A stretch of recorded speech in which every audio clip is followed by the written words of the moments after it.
वित्त मंत्री निर्मला सीतारमण ने इस साल के बजट में टैक्स पेयर्स के लिए विशेषकर पर्सनल इनकम टैक्स रेट में बड़ी राहत का ऐलान किया है। साथ ही उन्होंने 4 ग्रोथ इंजन्स भी आइडेंटिफाई किए हैं, जिसमें एमएसएमई सेक्टर है, कृषि है, इन्वेस्टमेंट है और एक्सपोर्ट्स है। इसके पीछे सोच क्या है, रैशनल क्या है, सरकार की नई आर्थिक रणनीति क्या है, इस पर बात करने के लिए मेरे साथ हैं अजय सेठ, जो सेक्रेटरी हैं डिपार्टमेंट ऑफ इकोनॉमिक अफेयर्स में वित्त मंत्रालय में। एनडीटीवी में आपका स्वागत है। सबसे ज्यादा चर्चा आपके बजटीय प्रस्ताव में पर्सनल इनकम टैक्स रेट को लेकर है, न्यू टैक्स रेजिम में, और इसी से जुड़ा मेरा पहला सवाल था कि इतना बड़ा फैसला, महत्वपूर्ण फैसला आपने किया, इसके पीछे सोच क्या है, इकोनॉमिक रैशनल क्या है इसके पीछे? जैसा कि आपने कहा कि इस बजट में जो अर्थव्यवस्था के 4 मुख्य इंजन हैं, कृषि क्षेत्र, एमएसएमई और मैन्युफैक्चरिंग का क्षेत्र और निवेश, और निवेश खाली इंफ्रास्ट्रक्चर में नहीं, इन्वेस्टिंग इन पीपल जो भी इसका मुख्य भाग है, और एक्सपोर्ट्स, इन चारों को सुदृढ़ किया जाए। इससे और आगे बढ़ते हुए जो रिफॉर्म्स, मैसिव रिफॉर्म्स किए जाए, ट्रांसफॉर्मेशनल रिफॉर्म्स किए जाए, और आखिरी है कि टैक्सेशन रिफॉर्म्स, और उसमें टैक्स रिलीफ के द्वारा किस तरह से कंजम्पशन और इन्वेस्टमेंट दोनों को बढ़ावा दिया जाए। इसमें एक इकोनॉमिक ज़रूरत भी है, इकोनॉमी की, अर्थव्यवस्था की ज़रूरत थी कि 6 महीने पहले एक ऐसे डेटा आ रहा था कि रूरल इकोनॉमी में जो है वो कंजम्पशन थोड़ा कम है, फिर वहाँ से अब आया कि रूरल इकोनॉमी अच्छा कर रही है लेकिन अर्बन इकोनॉमी में कुछ है, ज़रूरत है। तो उस इकोनॉमिक अर्थव्यवस्था की ज़रूरत को पूरा करें। साथ ही जो एक मिडिल क्लास की एक एक्सपेक्टेशन थी, ये उनके हाथ में एक सादा पैसा रहे जिससे वो अपना डिसीजन ले सके। तो इन दोनों को ही, एक पीपल्स एक्सपेक्टेशन और साथ ही साथ इकोनॉमिक नीड्स, दोनों को ही एड्रेस करने का प्रयास किया गया है। लोगों के हाथ में ज्यादा पैसे की बचत होगी, आपने कहा, इससे अर्थव्यवस्था को क्या फायदा होगा? देखिए, जब उनकी जेब में ज़्यादा पैसा है तो वो उसे खाली सेविंग कर सकते हैं, लेकिन अगर वो बैंक में रहता है तो बैंक कहीं उसे और लैंड करेगा, कोई और उससे उद्यम चलाएगा। लोग उससे जो है वो ड्यूरेबल्स भी खरीद सकते हैं, या फिर अपना कुछ घर बनाने में, कुछ परमानेंट इन्वेस्टमेंट में भी कर सकते हैं। ये उनकी चॉइस है कि किस तरह से यूज़ करेंगे, लेकिन इससे सही तौर पे इसे एक इकोनॉमी को एक बूस्ट मिलेगा, एक इकोनॉमिक एक्टिविटीज़ इससे ज़्यादा बढ़ेंगी। बचत भी बढ़ेगी, खपत भी बढ़ेगी, दोनों ही। आपने ये बड़ा ही उचित कहा, लेकिन इसका क्या, कौन किस अर्थ तक बढ़ेगा, कौन किस हद तक बढ़ेगा, ये लोगों की चॉइस पर है। इसी से जुड़ा अगला सवाल था कि आपको लगता है कि अब जब टैक्स रेट्स आपने इतना अट्रैक्टिव बनाया है कि 12,75,000 तक कोई टैक्स नहीं लगेगा विशेष परिस्थिति में, तो आपको लगता है कि और भी लोग हैं वो टैक्स व्यवस्था से जुड़ेंगे, जो टैक्स बेस है उसका भी विस्तार संभव है अगर आपने अट्रैक्टिव बनाया है तो? देखिए, ये प्रयास कई वर्षों से रहा है कि टैक्स सिस्टम को हम सिंप्लीफाई करें और टैक्स एग्जम्पशंस को कम करें, लेकिन टैक्स की दर को कम करें। और जब टैक्स की दर कम होती है तो फिर ज़्यादा लोग भी जुड़ने में, उन्हें जो एक तरह का असमंजस होता है, वो भी असमंजस उनका दूर होता है, वो भी इस टैक्स व्यवस्था से जुड़ते हैं। तो एक मीडियम टर्म पे इसमें जो है वो ज़्यादा लोग भी टैक्स बेस बढ़ाने में भी मदद मिलेगी, और एक प्रोग्रेसिव टैक्स जिसे कहते हैं, income tax is always a progressive tax, और उस दृष्टि में भी, उस दिशा में भी आगे बढ़ने में मदद होगी। बिल्कुल। विजय केलकर कमेटी ने जो रिकमेंडेशंस दिए थे, उसका जिक्र कल उद्योग जगत में काफ़ी हो रहा था कि जब आप टैक्स में छूट देते हैं, आम लोगों को राहत देते हैं, तो लोग ज़्यादा खर्च करेंगे। आपने कहा सेविंग्स भी ज़्यादा होगी, दोनों ही मोर्चे पर फ़ायदा है। और जब लोग प्रोडक्ट्स खरीदना शुरू करते हैं तो इसका असर राजस्व पर भी पड़ता है, गवर्नमेंट का जो रेवेन्यू कलेक्शन है।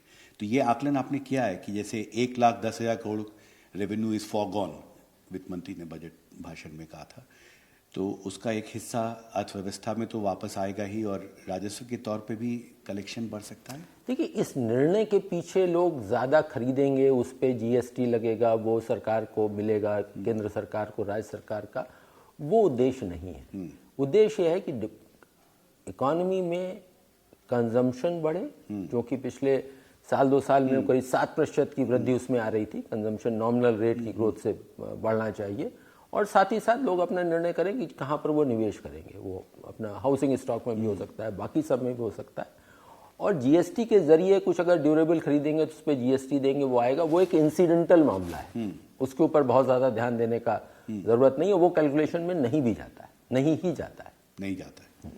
इसमें सर एक अगला सवाल ये था कि ओल्ड टैक्स रेजिम को टच नहीं किया गया है पिछले कुछ बजट में, और न्यू टैक्स रेजिम को अट्रैक्टिव बनाने की एक कोशिश हो रही है, और इसका असर दिखा भी है। तो कोई आकलन है कि कितने लोग टैक्स पेयर हैं जो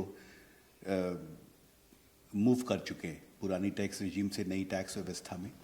ये लगभग 3/4 से ज़्यादा लोग जो हैं वो नए टैक्सेशन सिस्टम में आ चुके हैं। ये बात है जो इस बजट के पहले जो टैक्स की व्यवस्था थी, जो टैक्स की दर थी, लेकिन अब ये नई टैक्स की जो रेट्स हैं ये तो अगले वर्ष वार्षिक वर्ष में लागू होंगे। तो इसमें बिल्कुल ये उम्मीद है कि ये नई टैक्स व्यवस्था अब और ज़्यादा अट्रैक्टिव हो गई है।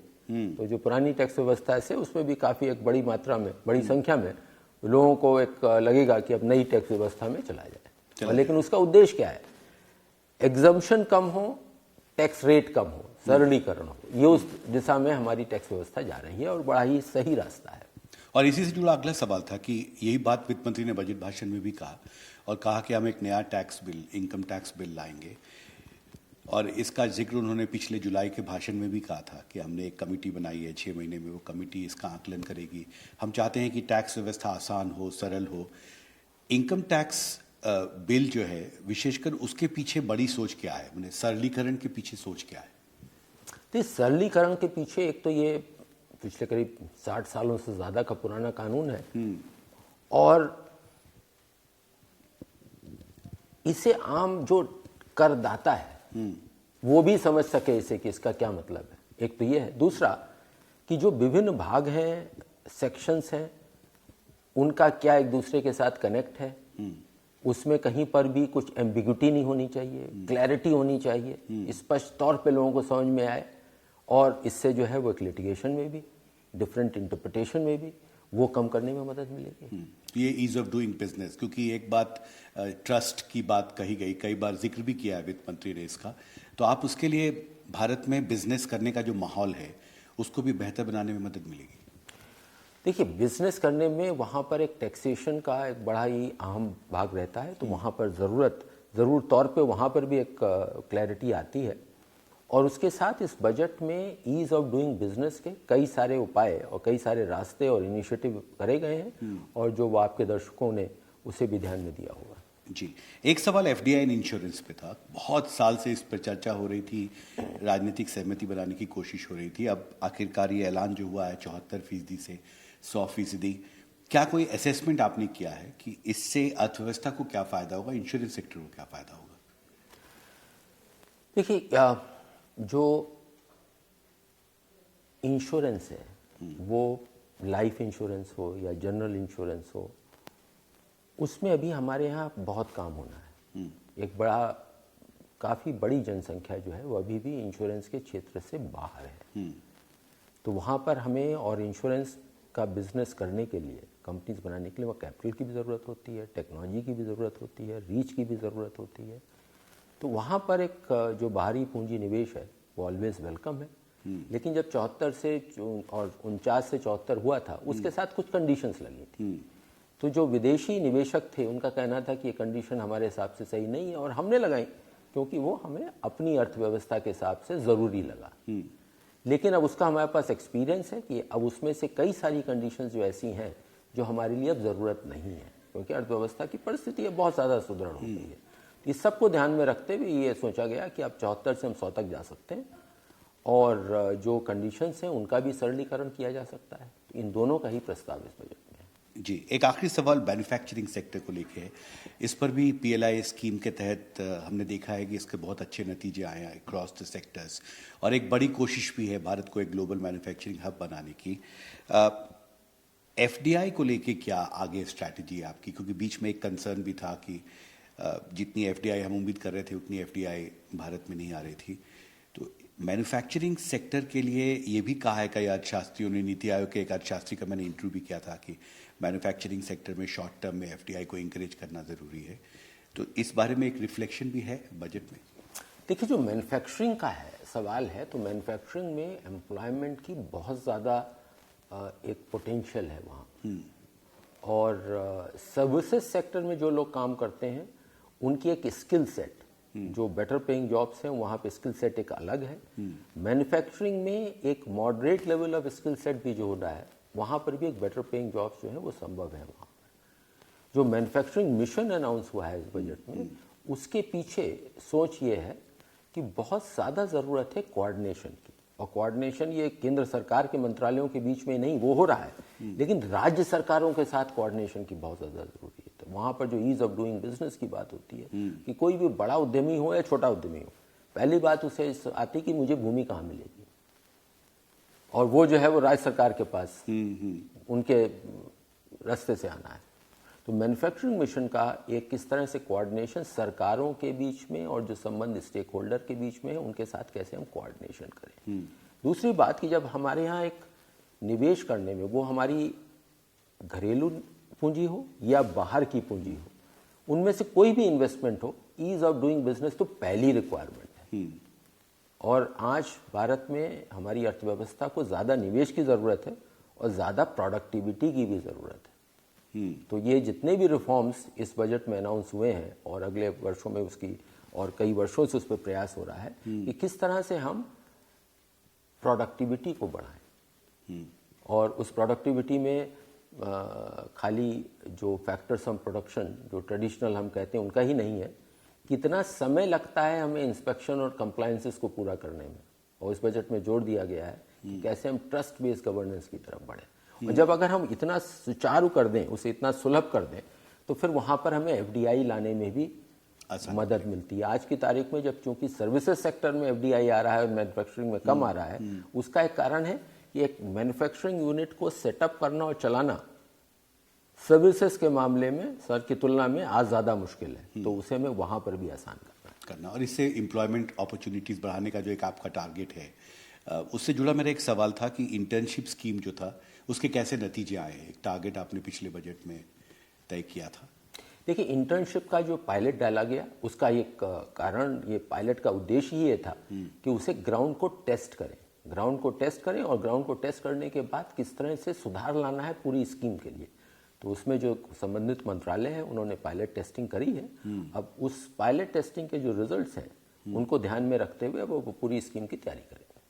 बस एक आखिरी सवाल एग्रीकल्चर के ऊपर। आपने कहा कि ग्रोथ इंजन के तौर पे एग्रीकल्चर को आपने देखा, और वित्त मंत्री ने अपने भाषण की शुरुआत ही नए प्रस्तावों के साथ की, नई स्कीम भी उन्होंने कन्वर्जेंस की लॉन्च की है।